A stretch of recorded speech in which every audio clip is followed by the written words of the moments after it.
queridos, como vocês estão?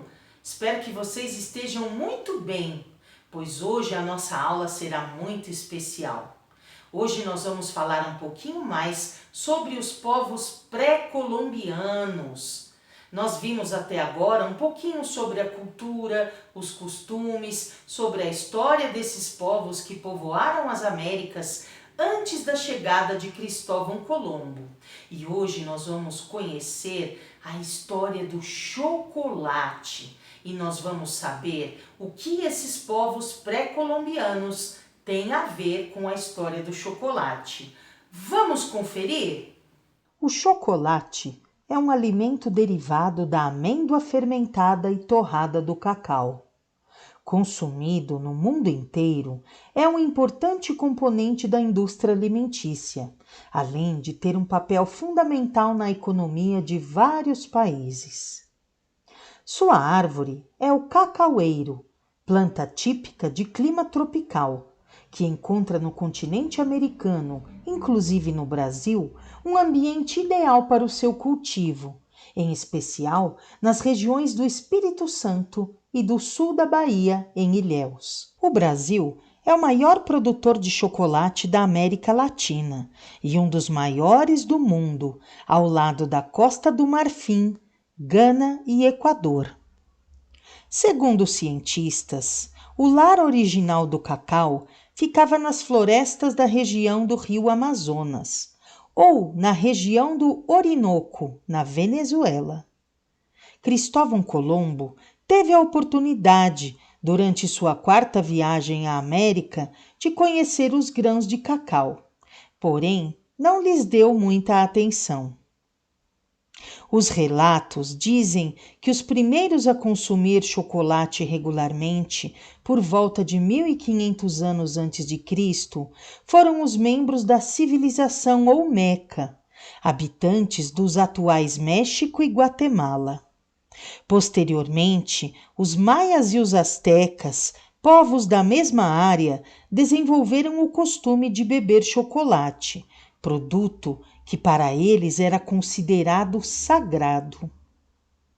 As sementes eram torradas e misturadas a iguarias, como por exemplo pimenta, baunilha, uma base de milho fermentado e especiarias, resultando em um sabor amargo e bem diferente do que conhecemos hoje. Nas cerimônias religiosas, o cacau torrado era servido com especiarias e mel. A essa bebida atribuía-se propriedades revigorantes que combatiam o cansaço. Segundo a origem mitológica do cacau, o deus asteca Quetzalcoatl ofertou um presente aos homens, retirado sem que os outros deuses soubessem ou tivessem aprovado. Ele foi aos campos iluminados do reino dos filhos do sol para pegar as sementes de um fruto que era capaz de repor a energia das pessoas, aliviando todo o cansaço. O primeiro contato dos conquistadores espanhóis com a bebida sagrada foi em 1519, quando Fernando Cortés chegou às terras americanas. Em uma carta ao rei Carlos V da Espanha, ele contou as qualidades maravilhosas da bebida. Apenas uma taça do precioso líquido era suficiente para repor a energia gasta em um dia inteiro de caminhada. O próprio imperador asteca Montezuma nunca se servia da bebida sagrada na mesma taça de ouro. Em demonstração de respeito e reverência, utilizava uma nova taça de ouro cada vez que bebia. No entanto, o gosto amargo da bebida não agradou os europeus imediatamente. Aos poucos foram acrescentadas especiarias, açúcar e outros condimentos.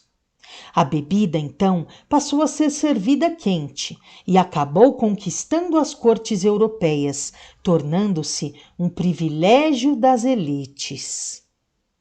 Por volta de 1700, as casas de chocolate começaram a competir com as casas de café em Londres.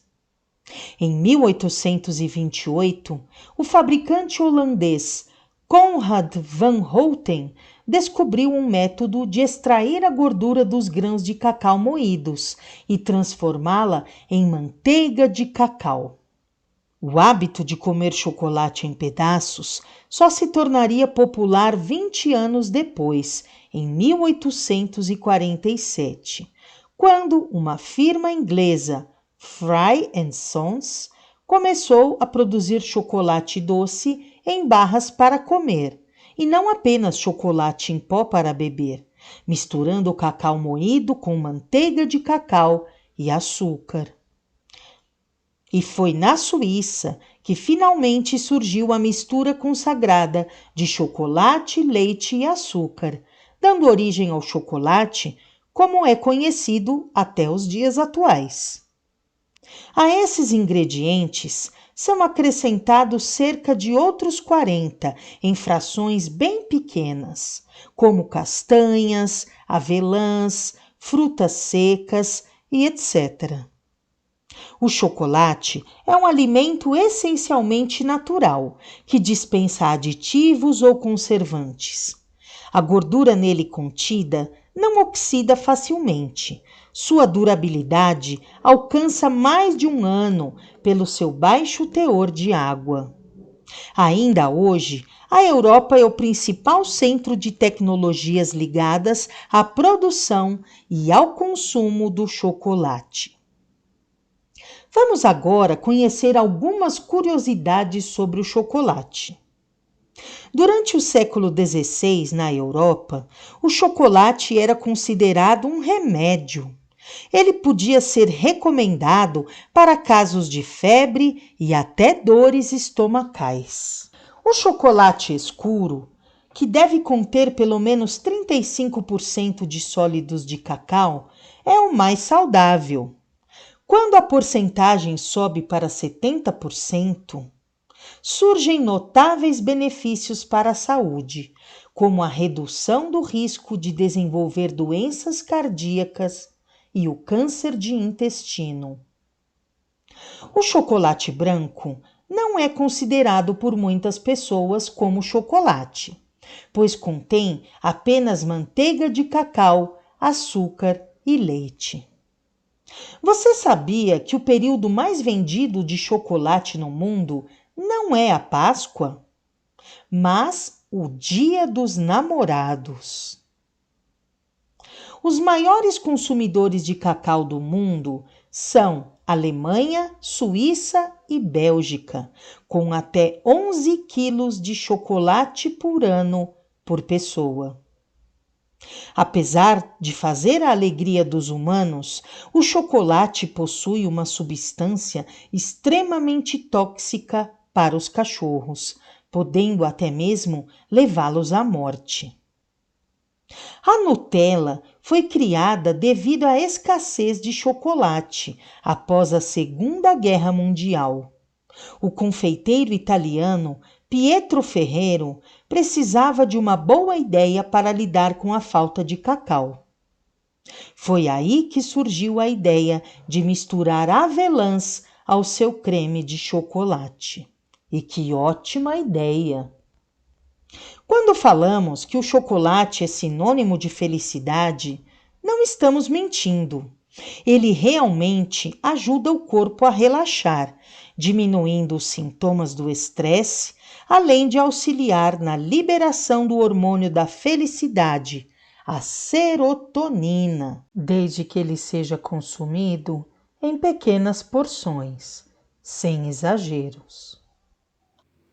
Então, queridos, hoje nós pudemos conhecer um pouquinho mais sobre a história do chocolate e sobre como os povos pré-colombianos, como os maias e os astecas, desempenharam um papel tão importante na descoberta e na produção dessa iguaria tão deliciosa. Espero que vocês tenham gostado e que vocês tenham ficado com água na boca. E eu aguardo vocês na nossa próxima aula, se Deus quiser.